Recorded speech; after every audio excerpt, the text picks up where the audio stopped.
Good morning, students. Today I will teach the fourth chapter for class 7th in English, that is the aliens. Okay? So I am going to start, but before starting, first I will explain the meaning aliens. Aliens means something which is unknown, that is strange, unfamiliar, जिसे हम विचित्र कहते हैं, परग्रही कहते हैं, यानी जो अपरिचित होता है, जिसको हम जानते नहीं है, that is unidentified. Okay, so चलिए, without making delay we are going to start. It was the month of December. दिसंबर का महीना था. The weather was fine. मौसम काफ़ी सुहावना थे. But it was extremely cold. लेकिन बहुत ज़्यादा ठंड थी. As you know, in the month of December and January there is cold. As if piercing the bones. इतनी ठंडी थी मानो हड्डी में छेद कर रहा हो. Bill and his wife Linda were returning from Harold Hill, a small town in the outskirts of Essex, after visiting their friends. यहाँ पे बिल और उसकी पत्नी की बात बताई जा रही है कि बिल और उसकी पत्नी लिंडा जो कि हैरोल्ड हिल से वापस आ रहे थे. हैरोल्ड हिल क्या है? A small town in the outskirts of Essex. Essex शहर के एकदम आउटस्कर्ट पे, मतलब बॉर्डर पे, एकदम उसके किनारे पे एक छोटा सा गांव है हैरोल्ड. वहीं से अपने दोस्तों से मिल करके बिल और उसकी वाइफ वापस हो रहे थे. Bill was a young scientist. Bill एक युवा वैज्ञानिक था. रिसेंटली ही was working on extra terrestrial buddies. हाल ही में वो एक्स्ट्रा टेरेस्टेरियल बडीज पे काम कर रहा था. एक्स्ट्रा टेरेस्टेरियल बडी का मतलब क्या है? एक्स्ट्रा टेरेस्टेरियल बडी मतलब वैसा बडी जो नॉर्मली नोन नहीं है, फैमिलियर नहीं है, उस पे ही वो काम कर रहा था एज ए वैज्ञानिक. Though Linda often made fun of him saying that no such thing ever exists, but Bill had a strong belief that someday he would surely get some proof to establish that the extraterrestrial bodies not only exist but also visit our planet, often trying to establish contacts with us, and someday he would surely meet someone who can provide him information about them. देखिए, वो extra terrestrial buddies पे काम कर रहा है. Bill एक युवा वैज्ञानिक है. Though Linda often made fun of him. Linda जो उसकी पत्नी थी अक्सर उसका मजाक बनाती. सेइंग दैट, ऐसा कह करके कि no such thing ever exist, extra terrestrial buddy जैसा कोई चीज़ का अस्तित्व ही नहीं होता है, वैसा कोई चीज़ ही नहीं होता है. But bill had a strong believe. लेकिन बिल, देखिए यहाँ पे एंड का यूज़ है जो कि मिसप्रिंट है, ये मिसप्रिंट है, यहाँ हैड होना चाहिए. But bill had a strong believe. परंतु बिल का एक स्ट्रॉन्ग बिलीफ है, मजबूत विश्वास है उसकी कि कभी ना कभी, दैट समडे, किसी न किसी दिन, he would surely get some proof to establish that extra terrestrial bodies not only exist. वो कहता है, बिल के पास एक स्ट्रॉन्ग बिलीफ है, एक पक्का विश्वास है कि किसी न किसी दिन वो एक्स्ट्रा टेरेस्टेरियल बडी को देखेगा और वो ये साबित करेगा कि ना केवल एक्स्ट्रा टेरेस्टेरियल बडी जो है वो एग्जिस्ट करता है, ना केवल वो उसका अस्तित्व होता है, बल्कि but also visit our planet often, वो हमारे प्लैनेट अर्थात हमारी ग्रह, जिस ग्रह पे हम लोग रहते हैं पृथ्वी पे, यहाँ का भी वो चक्कर लगाता रहता है। Trying to establish contacts with us and someday he would surely meet someone who can provide him information about them. Extraterrestrial body के बारे में कोई ऐसा व्यक्ति इसको मिलेगा जो प्रमाणित करेगा कि एक्स्ट्रा टेरेस्टेरियल बॉडीज एग्जिस्ट भी करता है और वो हमारे प्लैनेट पे विजिट भी करता है। The couple used to visit their friends quite often and Bill knew it well that it won't take them more than 30 minutes to return back to their Essex home। देखिए the couple, यहाँ couple का use किया गया bill और उसकी wife Linda के लिए, ठीक है। शादीशुदा या प्रेमी जोड़े को कपल कहा जाता है। तो the couple used to visit their friends quite often.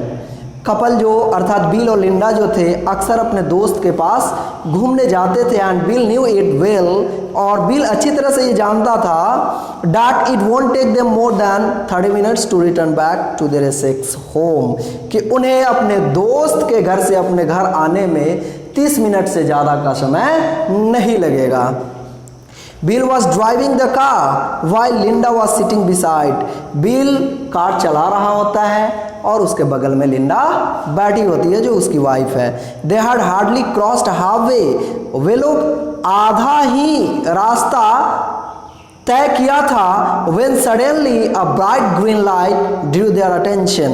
अचानक एक ब्राइट ग्रीन लाइट, चमकीला है और ग्रीन अर्थात हरे कलर की लाइट है जो उन दोनों का ध्यान आकर्षित कर लेता है। They looked up trying to locate the source of the light. वो देखना चाहते हैं कि इस प्रकाश का स्रोत क्या है, कहाँ से ये प्रकाश आ रही है।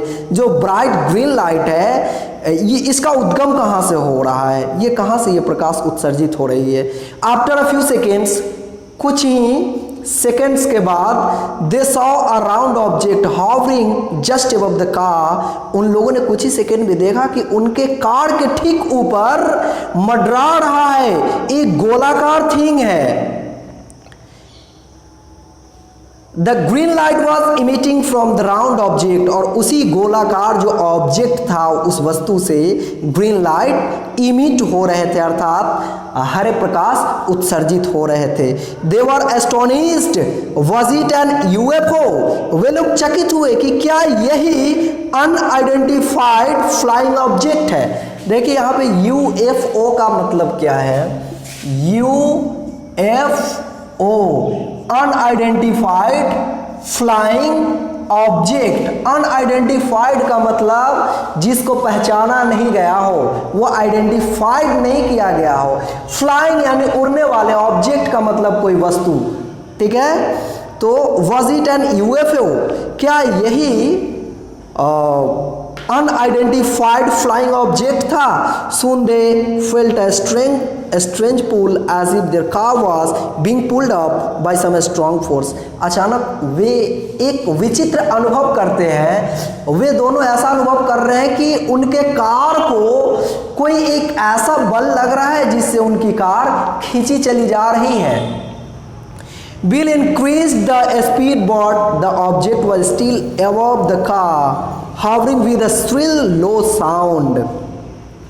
बिल कार को स्पीड अप करता है अर्थात उसकी रफ्तार को तेज कर देता है, फिर भी उसके कार के ठीक ऊपर ही वो ऑब्जेक्ट जो फ्लाइंग ऑब्जेक्ट है राउंड शेप्ड, वो उसके कार का पीछा करते हुए उसके कार के ठीक ऊपर वो भी चल रहा है। By now they were near their house and as Bill speed in the round object vanished. जब वो कार को ज़्यादा रफ्तार किया अर्थात उसकी गति को और तीव्र किया, तब कुछ ही समय के बाद वो महसूस करता है कि ऑब्जेक्ट वैनिस्ड हो चुका है, विलुप्त हो चुका है।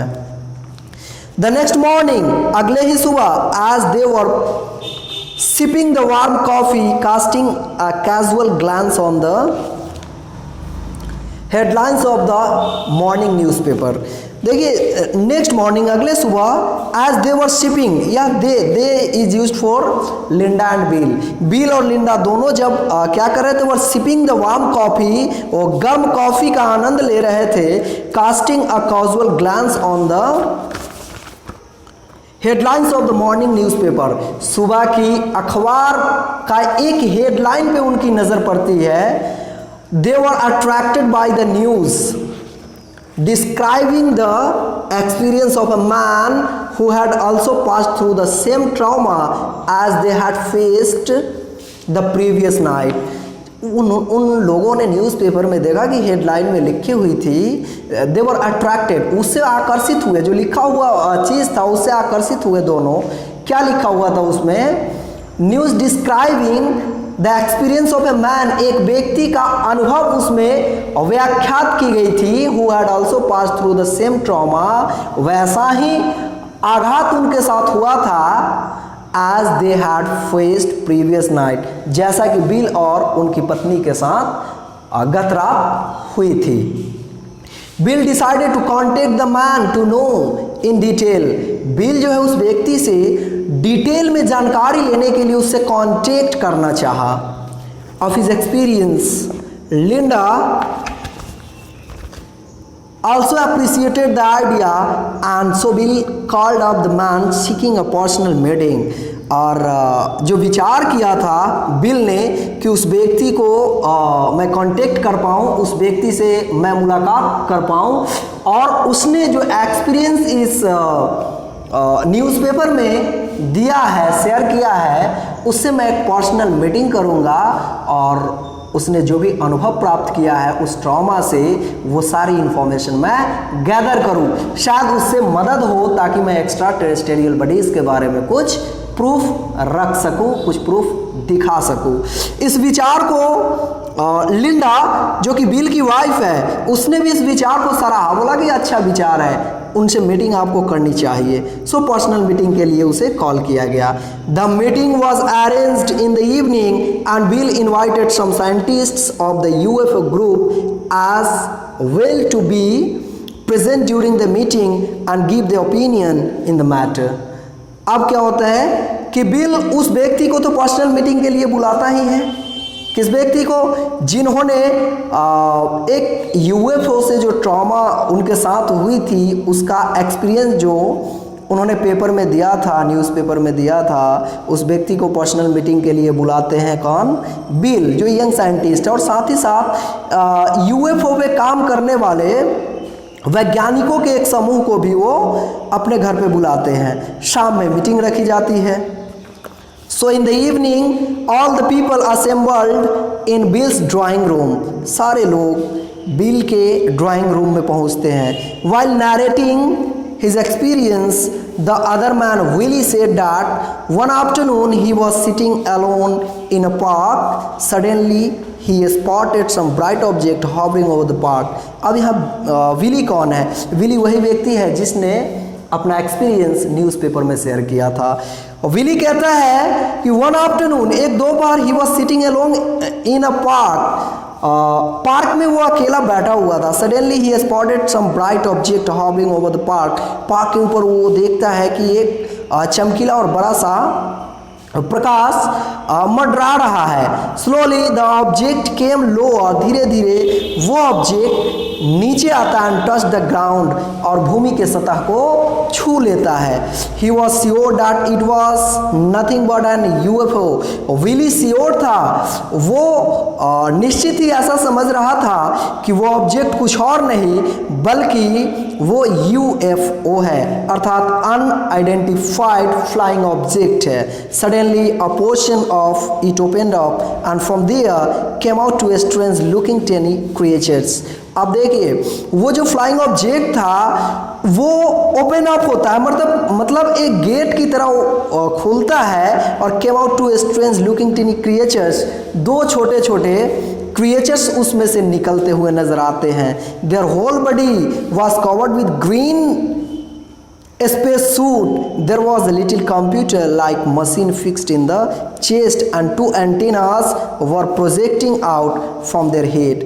अब देखिए डिस्क्रिप्शन यहाँ दिया हुआ है, वो दोनों जो क्रिएचर उस फ्लाइंग ऑब्जेक्ट से निकलते हैं वो ग्रीन कलर के होते हैं, उनके सिर पे एंटीना होता है और were projecting out from their head, उनके सिर से निकला होता है वो antenna. Willy became afraid and looked around for help. Willy घबराया हुआ नजर आ रहा है और वो मदद के लिए पुकारता है. But there was nobody around, लेकिन वहाँ कोई नहीं था. The creatures moved rather hopped towards him. अब क्या होता है कि वो क्रिएचर्स उसके तरफ बढ़ने लगते हैं. विली वॉज पैनिक्ड, विली घबरा जाता है. ट्राई टू रन अवे, वो भाग जाना चाहता है, भागने की कोशिश करता है. बट जस्ट देन, पर तभी क्या होता है, one of the creatures extended its antenna, अपने एंटीना को एक्सटेंड करता है अर्थात उसको बड़ा कर देता है. And turned it towards him, और उसके तरफ दौड़ पड़ता है. As soon as the antenna touched his body, जैसे ही एक क्रिएचर का जो टिनी क्रिएचर जो है उसके एंटीना विली के शरीर को टच करता है, he felt a sharp pain and became senseless. एक बड़ी तेज की दर्द महसूस करता है विली और बेहोश हो जाता है, सेंसलेस हो जाता है अर्थात अनकॉन्शियस हो जाता है, वो बेहोश हो जाता है. He doesn't know for how long he remain senseless, उसको ये पता नहीं चला कि कब तक वो बेहोश रहा. But when finally he opened his eyes, जब वो अपनी आंखें खोली, he found himself in the same place, वो उसी जगह पे पाया जहाँ पे वो बेहोश हुआ था. Though it was morning hour and the sun was peeking out from behind the tall trees, और वो सुबह का समय हो गया था. एंड क्या था, picking out from behind the tall trees, मतलब लंबे वृक्षों के पीछे से सूरज ताका झांकी कर रही थी, अर्थात सुबह का समय था, सूर्योदय हो रही थी उस समय. He looked around and try to find the UFO, वो इधर उधर देखता है विली, ये देखने के लिए कि वो यूएफओ कहाँ है, वो यूएफओ को देखना चाहता था. But neither the strange tiny creatures nor the UFO was there, लेकिन ना तो वहाँ जो छोटे क्रिएचर्स थे वो थे और नहीं यूएफओ दिख रहा था. यह यूएफओ क्या है, वो जो फ्लाइंग ऑब्जेक्ट था बड़ा सा, और स्मॉल क्रिएचर्स क्या है, जो उसमें से दो टिनी क्रिएचर्स निकलते हैं. सो तो दोनों नहीं दिखता है वहाँ पे. Rather he could see many people, उसके बदले उसके दिखाई क्या देता है, तो see many people who had come to the park for see many people who had come to the park for see. ओहो, 3 टाइम्स देखिए ओवर रिटेन है यहाँ पे. People who had come to the park for see many people, इसी को फिर repeat है, who had come to park for see many people who had come to park, ये मिस प्रिंटेड है. Okay, to the park for a morning stroll. आप सुबह में जो वो देखना चाहता है कि वो स्मॉल क्रिएचर और यूएफओ कहाँ है, तो उसके बजाय उसे दिखाई देती है बहुत सारे लोग जो सुबह में मॉर्निंग वॉक करने के लिए पार्क में आए हुए हैं. उन लोगों को केवल ये देख पाता है, वहाँ पे यूएफओ और स्मॉल क्रिएचर्स का कोई नामो निशान इसको देखने को नहीं मिल रहा है. He tried to be up on his feet and with a little effort he could stand up. वो कोशिश करता है खड़े होने का और वो थोड़ा कोशिश करके, प्रयास करके, और वो खड़ा भी हो जाता है. Slowly Willie move towards the place where the UFO had landed. धीरे धीरे विली वहाँ जाता है जहाँ पे यूएफओ लैंड किया था, अर्थात यूएफओ नीचे आया था. The grass in that area had withered, वहाँ की जो घास थी वो तितर बितर हो चुकी थी. Suddenly he came across Mr. Robot, his neighbor, who had also come to the park for a stroll. उसके बाद वो अचानक देखता है किसको, मिस्टर रोबोट को. ये कौन है mister Robert? His neighbor, Willie के पड़ोसी है, who had also come to the park, जो कि पार्क में मॉर्निंग स्ट्रॉल के लिए आए हैं, मतलब सुबह में टहलने के लिए आए हुए हैं। Willie wished him but mister Robert looked at him in a strange way. Willie उनको विश करता था, मॉर्निंग का समय था, गुड मॉर्निंग बोला होगा, और उस गुड मॉर्निंग का जवाब नहीं देता है उसका जो पड़ोसी है mister Robert, and looked at him in a strange वे, और एक विचित्र तरीके से उसकी ओर देखते हैं। कौन? Mister Robert. किसको देखते हैं? विली को। Willie move towards him but Robert walked away briskly. Willie जो है रोबोट की तरफ जाता है, बट रोबोट ब्रिस्कली बहुत जल्दी वहां से भाग लेता है। Disappointed as he was, Willie move towards home. अब इससे काफ़ी निराश होता है विली कि क्यों जो मेरा पड़ोसी है मुझे देख करके भाग गया, और वो घर वापस हो जाता है निराश होकर के। somehow he reached home, किसी तरह से वो अपने घर पहुंचता है Willie, and rang the calling bell, और दरवाजे पे जो कॉलिंग बेल होता है उसको रिंग करता है, बजाता है। he was feeling very weak, काफ़ी कमज़ोरी महसूस कर रहा था, but surprisingly he was feeling neither hungry nor thirst। लेकिन आश्चर्य की बात तो ये थी कि कमजोरी तो उसे महसूस हो रही थी, परंतु उसे ना ही भूख और ना प्यास का अनुभव हो रहा था। Soon the door opened and his little daughter came out।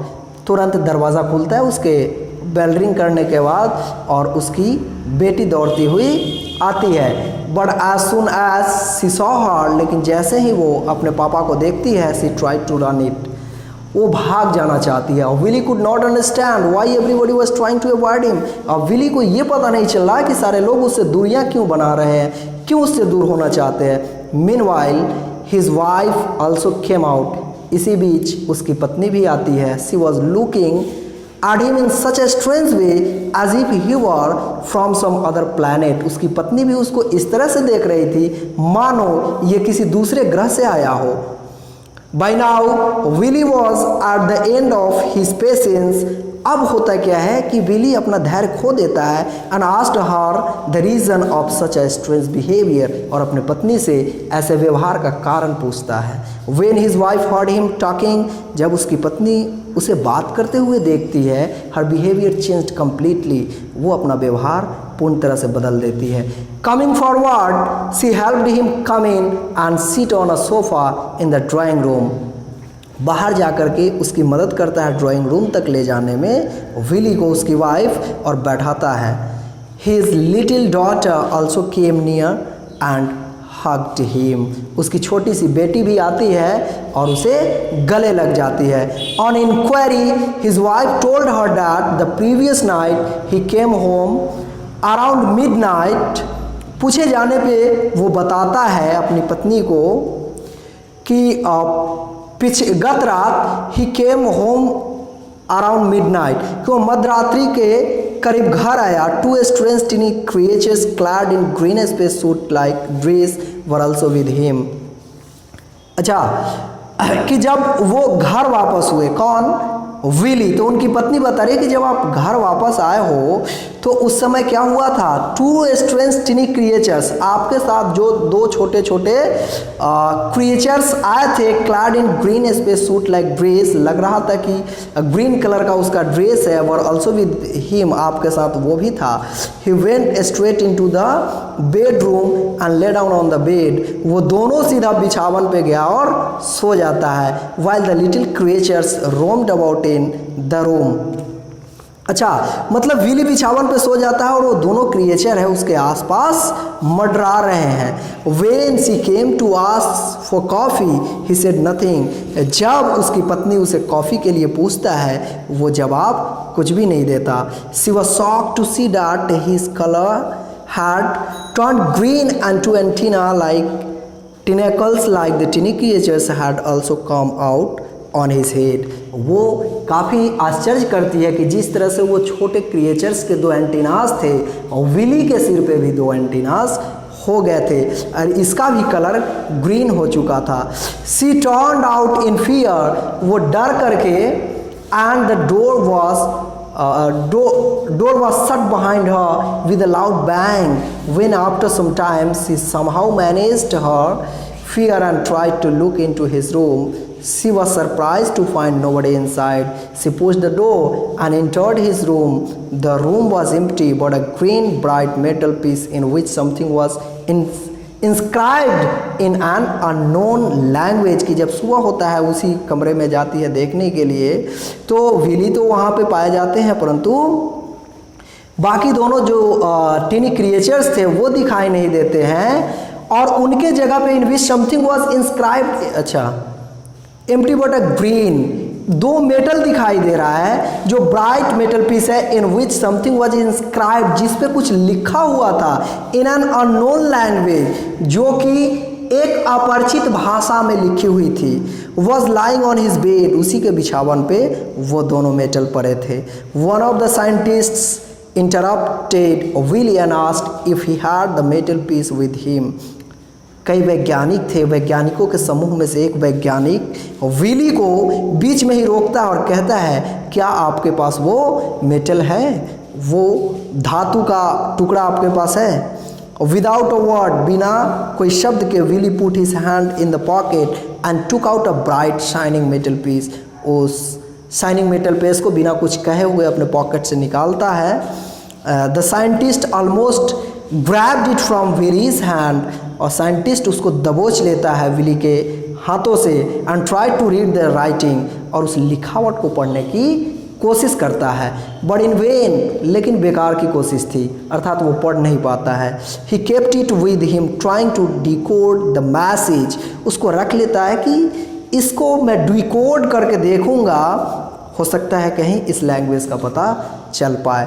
It was the end of Willie's story, यही विली की कहानी की अंत थी। Let the scientist examine the metallic piece in the laboratory and informed Bill and Willie that this type of metal was not found in our solar system. It was the end of Willie's story. Willie की story यही समाप्त होती है। Willie जो interview देने के लिए यहाँ आया है बिल के घर पे। Let the scientist examine the metallic piece, अब वैज्ञानिकों का जो समूह था वो मेटालिक पीस को एग्जामिन करने के लिए लेबोरेटरी में ले जाता है। इन्फॉर्म बिल एंड विली, और कुछ दिन बाद बिल और विली को वो सूचित करता है that this type of metal was not found in our solar system, कि हमारे सौर परिवार में इस तरह का कोई धातु नहीं पाया जाता है। They would try to trace out its originality from some other stars, maybe millions of light years away. They could not read out the message either, and they are still waiting for someone who can help them in the matter.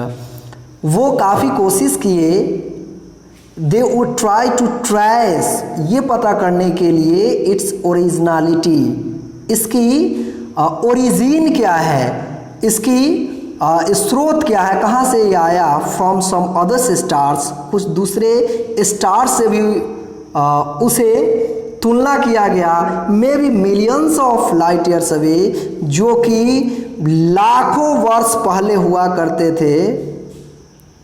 They could not read out the message either and they are still waiting, फिर भी उससे कुछ जानकारी प्राप्त नहीं होता, और आज भी वो कोशिश कर रहे हैं कि someone who can help them in the matter, कि इस बात में कोई उनकी मदद करे। The mystery of the UFO is still unsolved, आज भी UFO को जो रहस्य है वो अनसॉल्व्ड है, वो अभी भी पेचीदा है, वो सॉल्व नहीं किया गया है। When you grow up, जब आप बड़े होंगे, some of you might become a scientist, आप में से कुछ लोग वैज्ञानिक बनेंगे, and solve the mystery, और इस रहस्य का पता करेंगे।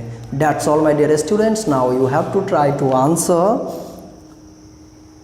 the objective and subjective questions as well, and then after in next video I will deal with the question answers of this chapter. Thank you.